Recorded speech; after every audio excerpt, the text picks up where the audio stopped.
নমস্কার বন্ধুরা, পিকুর রান্নাঘরে সবাইকে স্বাগত। আজকে আমি তৈরি করে দেখাবো আম দিয়ে খুব লোভনীয় স্বাদে মজার একটা ডেজার্ট রেসিপি। ঘরে থাকা খুব সামান্য উপকরণ দিয়ে গ্যাস না জ্বালিয়েই প্রায় এই রেসিপিটা কিন্তু তোমরা বাড়িতে তৈরি করে ফেলতে পারো। তাহলে চলো বন্ধুরা, কিভাবে আমি এই রেসিপিটি করে দেখানো যাক। আমি এই রেসিপিটা করবার জন্য প্রথমে থিন অ্যারারুট বিস্কুট নিয়ে নিয়েছি। যে কোনো ধরনের বিস্কুট কিন্তু তোমরা এখানে নিতে পারো।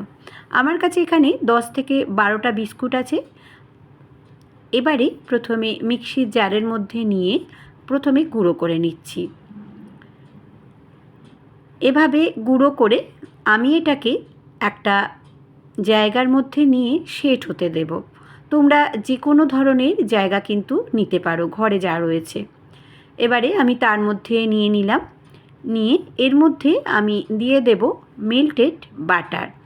তোমরা এখানে বাটারের জায়গায় দিতে পারো সাদা তেল। এই যে এখানে 4 থেকে 5 চামচ কিন্তু বাটার আছে। ভালো করে মিশিয়ে নিলাম।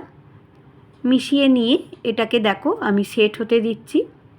আর এটা সেট করে কিন্তু ফ্রিজে রেখে দিতে হবে 10 থেকে 15 মিনিট। দেখো ঠিক এইভাবে করতে হবে। আম শেষ হয়ে যাওয়ার আগেই কিন্তু এই রেসিপিটা তোমরা বাড়িতে তৈরি করে ফেলো। আমি অলরেডি দুধ কিন্তু জাল দিতে বসিয়ে দিয়েছি। এখানে 700 গ্রাম দুধ আছে, আর ঠান্ডা দুধটা আমি কিন্তু আগেই তুলে নিয়েছিলাম। এই ঠান্ডা দুধের মধ্যে আমি দিয়ে দিলাম ভ্যানিলা এসেন্স কাস্টার্ড পাউডার। 4 চামচ মতো কাস্টার্ড পাউডার আমি দিয়ে দিয়েছি। এবার ভালো করে কিন্তু গুলিয়ে নেব। দুধটা কিন্তু অবশ্যই ঠান্ডা হতে হবে, না হলে কিন্তু দলা পাকিয়ে যেতে পারে। এবার ভালো করে আমি মিশিয়ে নিচ্ছি। নিয়ে আস্তে আস্তে আমি দুধের সঙ্গে মিশিয়ে নেব।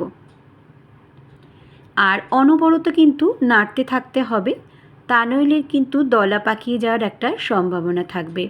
আর গ্যাসের ফ্লেমটা কিন্তু একদম আস্তে করে রেখে দেবে। 2 চামচ এখানে আমি চিনি দিয়ে দিলাম। বেশি চিনি দেব না, কারণ আমটা যথেষ্ট মিষ্টি। আরও কিছু উপকরণ আমি এখানে দেব, তোমরা সেটা দেখো। এবার দেখো ঠিক এরকম হবে, বেশি ঘনও নয় আবার বেশি পাতলাও নয়।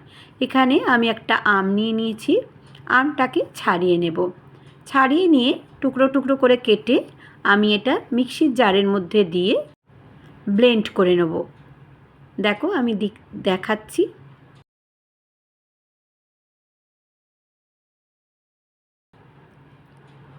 এটা তোমরা সবাই জানো, তবু আমি একটু দেখিয়ে দিলাম। এই রেসিপিটা তোমাদের কাছে যদি ভালো লেগে থাকে তাহলে অবশ্যই সাবস্ক্রাইব করো, লাইক করো আর শেয়ার করো।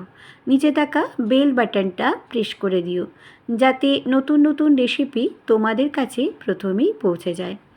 এবার একটা আমি বোল নিয়ে নিয়েছি। এর মধ্যে নিয়ে নিলাম 2টো ভ্যানিলা আইসক্রিম। এখানে কিন্তু ভ্যানিলা আইসক্রিমটা দিলেই খেতে বেশি ভালো লাগবে।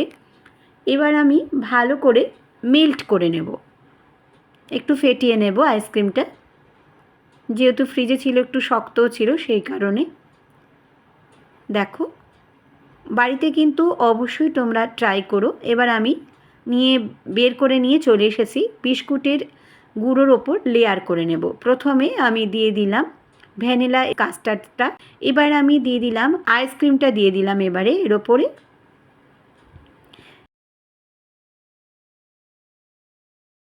এর ওপর দিয়ে দেব আমের পাল্পটা।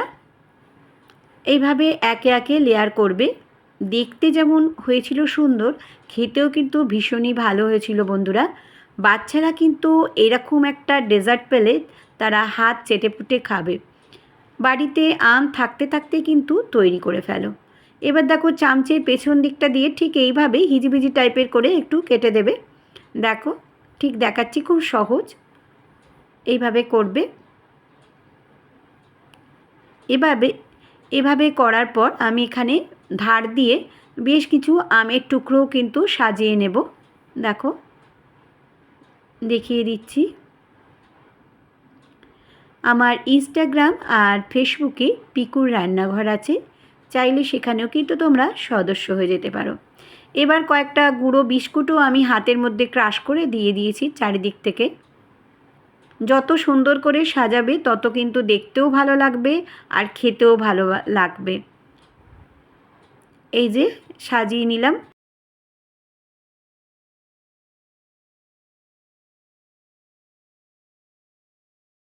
এবার আমি ডিপ ফ্রিজেতে রেখে দিলাম গোটা একটা দিন। তারপরের দিন আমি আবার ফিরে আসছি। এই যে ফিরে এলাম। এবার আমি তোমাদেরকে দেখাচ্ছি, দেখো কি সুন্দর দেখতে হয়েছে, তাই না বন্ধুরা? এবার আমি কেটে তোমাদেরকে দেখাচ্ছি কতটাই লোভনীয় দেখতে হয়েছে। বাড়িতে কিন্তু অবশ্যই ট্রাই করো আর বলো কেমন হয়েছিল। ঘরে থাকা সামান্য উপকরণ দিয়েই কিন্তু এটা তৈরি করা হয়ে যায়, বিশেষ কিছু লাগেও না। এবার আমি পিস কেটে দেখিয়ে দিচ্ছি তোমাদেরকে।